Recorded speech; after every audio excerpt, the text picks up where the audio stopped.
નમસ્કાર વિદ્યાર્થી મિત્રો, સ્વાગત છે તમારું સૌનું આપણી સંસ્કૃત પદ ઉપર. This is your one and only DR Joshi. ભવતામ સર્વેશામ હાર્દમ હાર્દમ હાર્દમ સ્વાગતમ વ્યાહરામી. આજે આપણે ધોરણ 12 માટેનું જે ન્યાય પ્રકરણ આવે છે, બરોબર, એ ન્યાયનો પરિચય જોવાના છીએ. સાહેબ, ન્યાય એટલે શું? તો કે ન્યાય માટે એવું કહેવાય છે કે લોક શાસ્ત્ર પ્રસિદ્ધ દૃષ્ટાંત વિશેષ ન્યાય.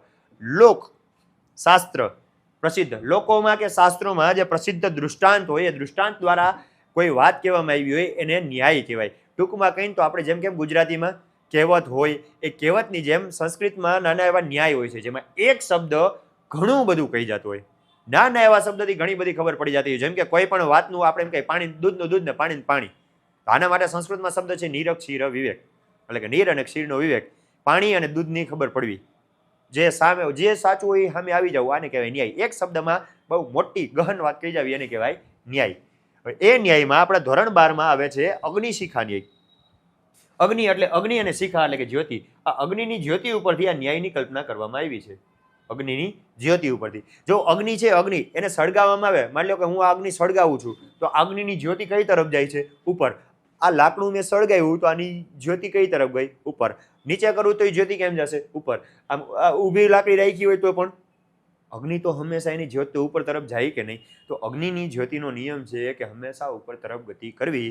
એટલે માણસે પણ કંઈક આપણા જીવનમાં એવા કંઈક સિદ્ધાંત રાખવા જોઈએ અને એને હંમેશા જાળવી રાખવા જોઈએ, એવું તમને કહે છે અગ્નિશિખા ન્યાય. બરોબર, શોર્ટમાં આટલી જ વાત છે કે અગ્નિ જેમ ઉપર તરફ ગતિ કરે એનો નિયમ છે, એમ તમારા જીવનમાં એવા સિદ્ધાંત બનાવી લ્યો જેને હંમેશા જાળવી રાખો.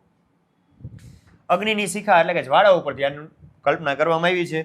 અગ્નિ સ્વાભાવિક રીતે સદા ઉપર તરફ ગતિ કરે છે. જો કોઈ લાકડામાં અગ્નિ પ્રગટી હોય તો લાકડાને આકાશ તરફ ઊંચું કરે, ધરતી તરફ કરે, ગમે એમ કરો, એની જ્વાળા તો ઉપર તરફ જ ગતિ કરે છે. આમ શિખા એટલે કે જ્યોતિનો નિયમ છે કે હંમેશા ઉપર તરફ ગતિ કરવી, તે ક્યારેય નીચે ગતિ કરતી ગઈ નથી.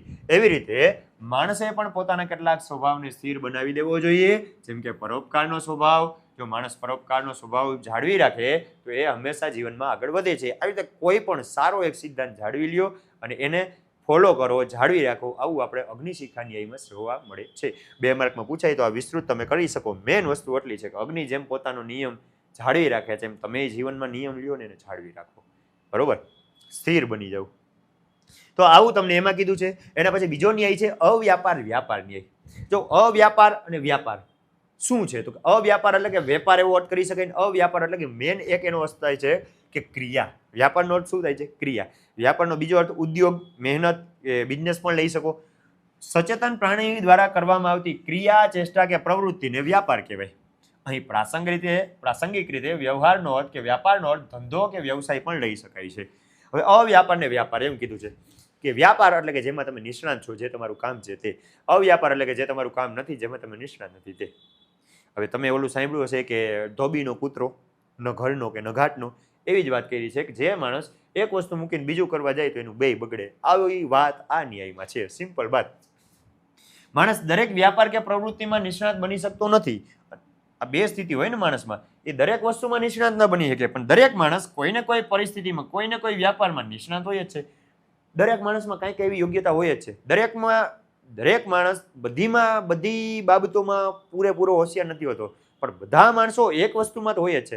ઓલા માન ચાંદની ચોકટું ચાઇના, હે સિદ્ધુ, હે તુમ મેં કે કોઈ એસી મૂવ, તારામાં એક કઈ એવી યોગ્યતા છે, તું બહાર કાઢ. તો આ રીતે માણસ છે એનામાં કોઈક ને કોઈ વસ્તુમાં નિપુણ હોય છે, એને કહેવાય વ્યાપાર. જેમાં એ નિપુણ નથી એને કહેવાય અવ્યાપાર. તો માનવ એને ઉપરથી આ કહેવામાં આવ્યું છે ભાઈ. આ બાકી તો બધી નોર્મલ જ વાત છે. શું વસ્તુ છે? તો કે એક માણસ માની લો કે લાકડા વેરવાના કામમાં નિષ્ણાત છે અને આથી એનો લાકડા વેરવા એનો વ્યાપાર છે એમ કહેવાય. પરંતુ આ માણસ રસોઈ બનાવવામાં નિષ્ણાત નથી, તો એને રસોઈ બનાવવી એ આ માણસનો અવ્યાપાર છે. કોઈ માણસ કેમાં હોશિયાર છે? લાકડા વહેરવામાં. બરોબર, લાકડાથી ફર્નિચર બનાવવું, કંઈક સારું કામ કરવું, એમાં બહુ જોરદાર માણસ છે, તો એનો વ્યાપાર થયો. એને શું કહે, કુકિંગ બનાવવું, ખાવાનું ભોજન બનાવતા આવડતું નથી, તો એના માટે અવ્યાપાર થઈ ગયો. હવે માણસનું જે મેન વસ્તુ છે એ મૂકીને બીજા વસ્તુમાં જાય, બીજી વસ્તુમાં કે બીજા વ્યાપારમાં જાય, તો એના માટે બેય બગડે કે નહીં? તો અવ્યાપાર વ્યાપારનો મૂળ અર્થ એટલો છે કે જેમાં તમે નિષ્ણાત છો એ કામ છોડી બીજું કામ ન કરો, બાકી તમારા બેય બગડશે. સમજાણું? શું કહે છે? જો આ પ્રકારનો બોધ આવશ્યક છે કે માણસ લાકડા વેરવાનો વ્યાપાર છે, તે લાકડા વેરવાની પ્રવૃત્તિ વખતે ક્યાંક સાવધાની રાખવાની છે, એનો પૂરેપૂરો ખ્યાલ હોય. આ કારણે વ્યાપારમાં જોડાય છે ત્યારે કેટલીક દુર્ઘટનાઓનો શિકાર બનતો નથી, પરંતુ રસોઈ બનાવી માણસનો વેપાર છે જ નહીં. આથી હવે આવો માણસ જો રસોઈ બનાવવામાં પ્રવૃત્ત થાય તો પોતાનું નુકસાન કરી બેસે. આ ન્યાય સમજાવે છે કે આપણો વ્યાપાર નથી તે કાર્યમાં પ્રવૃત્ત થવું નહીં. જેમાં તમે બેસ્ટ છો, જે તમારું કામ છે એ કામ કરો, એ કામ કરીને બીજું કરવા જાશો તો બે બગડશે. આવું કોણ કહે છે? અવ્યાપાર ન્યાય, અવ્યાપાર વ્યાપાર. હવે આવ્યું છે ઇક્ષુ રસ ન્યાય. ઇક્ષુ એટલે કે શેરડીનો રસ, એટલે કે રસ. ઇક્ષુનો રસ એટલે કે શેરડીનો રસ. એના ઉપરથી કલ્પના કરવામાં આવી છે. જો શેરડી છે એનાથી પ્રાપ્ત થતા મધુર રસને નજર સામે રાખીએ આ ન્યાયની કલ્પના કરી છે. શું છે સાહેબ? તો કે શેરડી, માની લો કોઈ માણસને શેરડી બહુ ગમે છે ને આ શેરડી છે, હવે એનો રસ પીવો હોય, તમે એમ કહો કે ના ના મને શેરડી ગમે, હું શેરડીને હું કોલમ પીસી નહીં, એને હું એમ નહીં કરવા દઉં, તો એ શેરડીનો રસ તમે કાઢી શકો? ન કાઢી શકો. શેરડીનો રસ પીવો છે તો શેરડીને એના મશીનમાં, એના ચીચોડામાં નાખવી પડે અને એ પીલાઈને ત્યારે એમાંથી રસ બહાર નીકળે. જો તમે એ કામ નહીં કરો તો એનો રસ બહાર આવશે નહીં. પૈડા પૈડા શેરડી સુકાઈ જશે. જો શેરડી સુકાઈ જાય તો એ કાંઈ કામની ન રહીએ. આ જ વસ્તુ માણસ માટે કીધી છે કે માણસ છે ને, માણસ, આ માણસમાં અંદર એક યોગ્યતા રહેલી છે. આ યોગ્યતાને સમય આવીએ જો તમે બહાર નહીં કાઢો તો એ યોગ્યતા પણ અંદર પડી પડી સુકાઈ જશે, નાશ પામશે ને કાંઈ કામ આવશે નહીં. તો શેરડીમાંથી જેમ સમયે રસ બહાર કાઢી લેવામાં આવે તો એની મધુરતાનો આસ્વાદ માણી શકાય, એમ માણસની યોગ્યતાને જો સમય બહાર કાઢવામાં આવે તો આ સંસારને, આ દેશને એનો ઘણો લાભ થઈ શકે ને માણસને ખુદની યોગ્યતાનો લાભ થઈ શકે. ઘણા માણસ છે એને ગાવાનો શોખ છે પણ ના ના મને શરમ આવે તો નકામું. તમારી અંદર યોગ્યતા છે ગાવાની તો ગાવું, તમારી અંદર યોગ્યતા છે પેઇન્ટિંગની તો પેઇન્ટિંગ કરો, શરમાવું નહીં. તમારી અંદરની યોગ્યતાને બહાર કાઢો, એના માટેનો રસ છે ઇક્ષુ રસ ન્યાય. સમજાણું? આગળ જોઈએ શું કહે છે ભાઈ? ઇક્ષુ રસ ન્યાય. ઇક્ષુનો રસ જેમ બહાર કાઢવો પડે એમ માણસની યોગ્યતાને બહાર કાઢવી જોઈએ એમ વાત કરી છે. એના પછી આવે છે ઉપસર્ગ ન્યાય. જો સંસ્કૃત વ્યાકરણ શાસ્ત્રમાં એક પ્રકારની સંજ્ઞા છે ઉપસર્ગ, જે કેવા છે પ્ર પરા જેવા આવા ઉપસર્ગો આવે છે. પ્ર પરા અપસમ અનુ અવ નિશ નિર દુસ દુર વિ આંગ ની અધિ અપી અતિ સુ ઉદ. આ બધાને ઉપસર્ગ કહેવાય.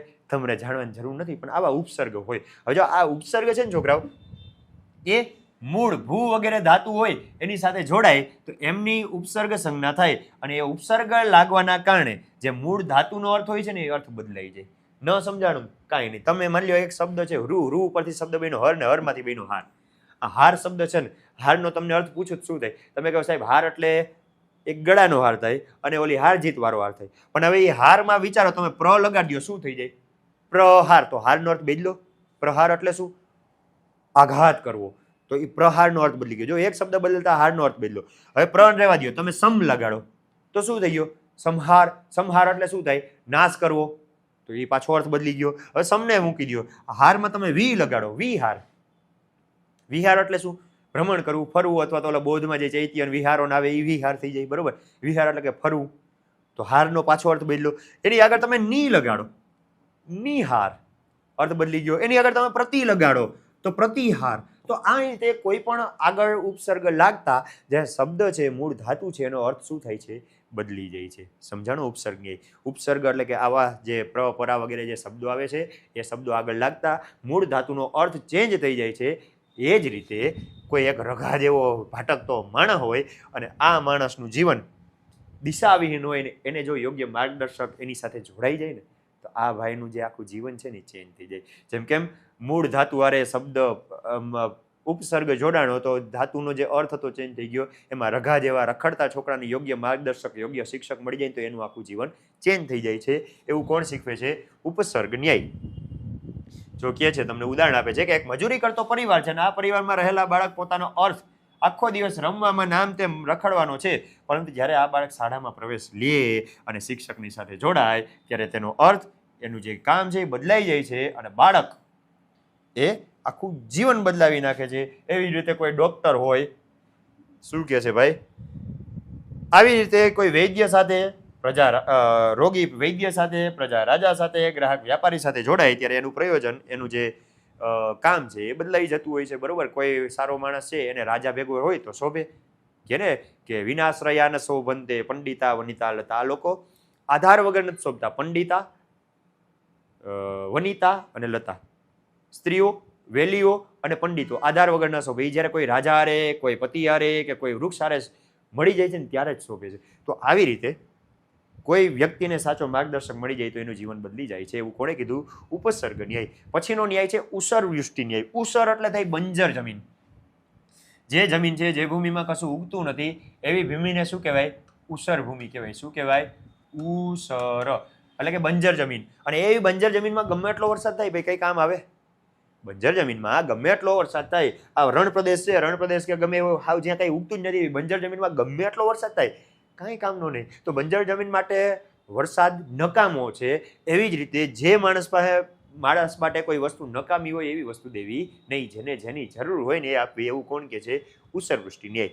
કે ભાઈ બંજર જમીનમાં ગમે એટલો વરસાદ પડે તો એના માટે કાંઈ ઉપયોગી નથી. એવી રીતે પાત્રતા ન હોય ત્યાં કોઈ પણ વસ્તુ આપો તો એ એના માટે બિનઉપયોગી છે ભાઈ.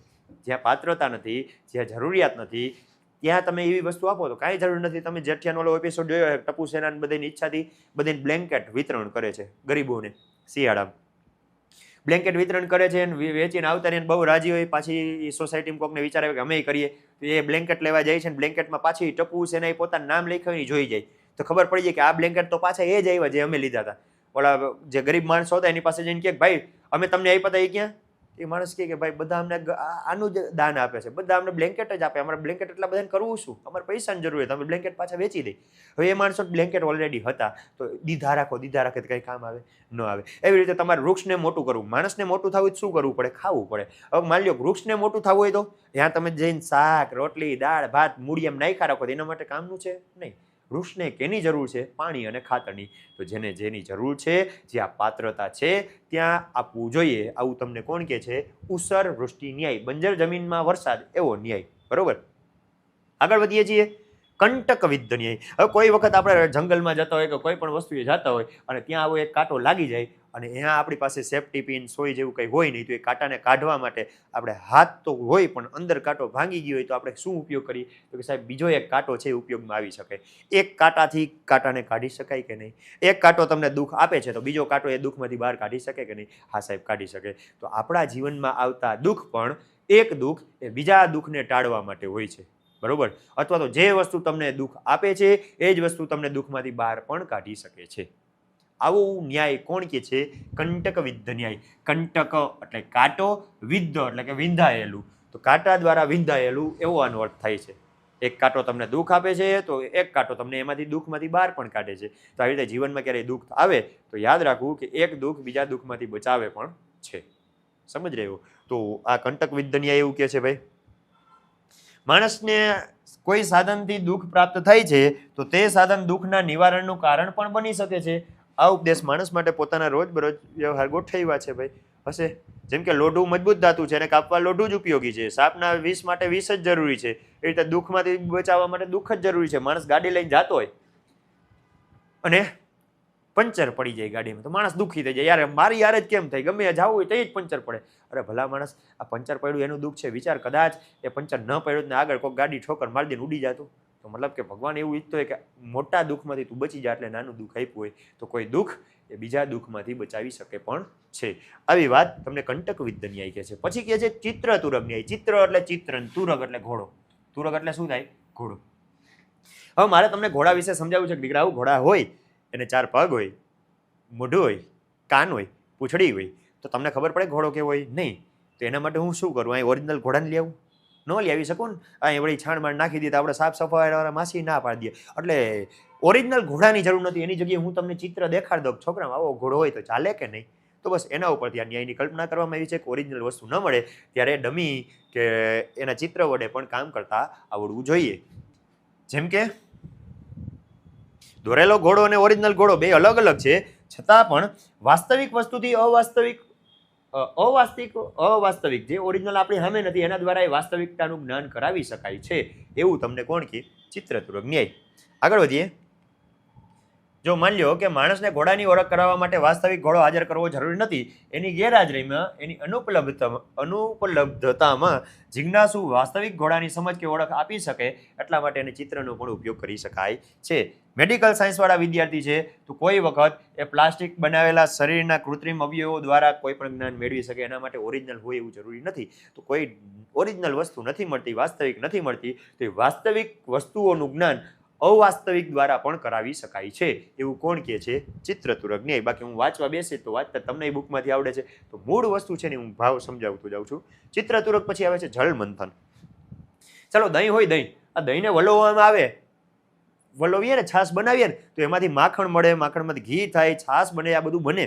પણ કદાચ તમે પાણી છે, પાણીમાં તમે બ્લેન્ડર કરો, મોટર મૂકી દો કે એને વલોવો, પાણીમાં તમને કંઈ મળશે? સાહેબ મળે ને? શું મળે? કાંઈ ન મળે. પાણી મળે, થોડો પડશે એવો પડે. તો આ જલ મંથન એવું કે છે કે પાણીનું મંથન કરવાથી કે પાણીને વલોવવાથી એમાંથી કંઈ પ્રાપ્ત નથી થતું. આવી રીતે ઘણા એવા કામ હોય છે જે નિરર્થક હોય છે ને નિરર્થક કામ કરીને આપણે આપણો સમય વેડફતા હોઈએ છીએ. તો જલ મંથનથી જેમ કંઈ પ્રાપ્ત નથી થતું એમ જે કામથી કંઈ પ્રાપ્ત ન થતું હોય એવું કામ છોડી દેવાય, એવા કામમાં સમય બગાડાય નહીં. આવું જલ મંથન ન્યાય આપણે કહે છે. જો દવાની વાત કરી, ઘણા માણસ છે એ બીમાર પડે શું કરે? દોરા ધાગા કરાવે. હવે ભાઈ દવા બીમાર છો તો દવાથી હાજા થશો, આ દોરા ધાગા નહીં થાવ તો દોરા ધાગા છે એ જલમંથન જેવું છે. એ આપણી ખાલી શ્રદ્ધાનો વિષય છે. જો તમારે દોરા ધાગા ઉપર શ્રદ્ધા હોય તો તમે હાજા થઈ જાવ, એમાં ના નહીં. કેમ કે એ તમારું મન છે ભાઈ. મન છે એ માણસને માંદો કરે ને હાજો કરે. તો એ દોરા ધાગા છે એ જલમંથન જેવું છે. એમાં તમે પડશો તો એનાથી કાંઈ ફાયદો નથી થવાનો. જેમ પાણીમાંથી કાંઈ નહીં મળે એમ એમાંથી કાંઈ નહીં મળે. ડૉક્ટર પાસે જાઓ, દવા લ્યો, હાજા થાવ. તો આ જલમંથનની એ જ વાત કરી છે. આગળ વધીએ સાહેબ. હવે નદી સમુદ્રની જો નદી છે, નદી, આ નદી વહેતી વહેતી કેટલા મરોડ લેશે, કેટલા સ્થાનોએ જશે ને ક્યાંથી ક્યાં નીકળતી છેલ્લે ક્યાં મળી જાય છે? દરિયામાં. આમ આપણે આપણું જીવન જીવશું, નાનપણથી લઈને મોટા સુધી કેટલા ઈચ્છાઓ આવશે, કેટલી કામ આવશે, આપણે જીવનની કેટલાય મરોડ, કેટલી મોડ આવશે.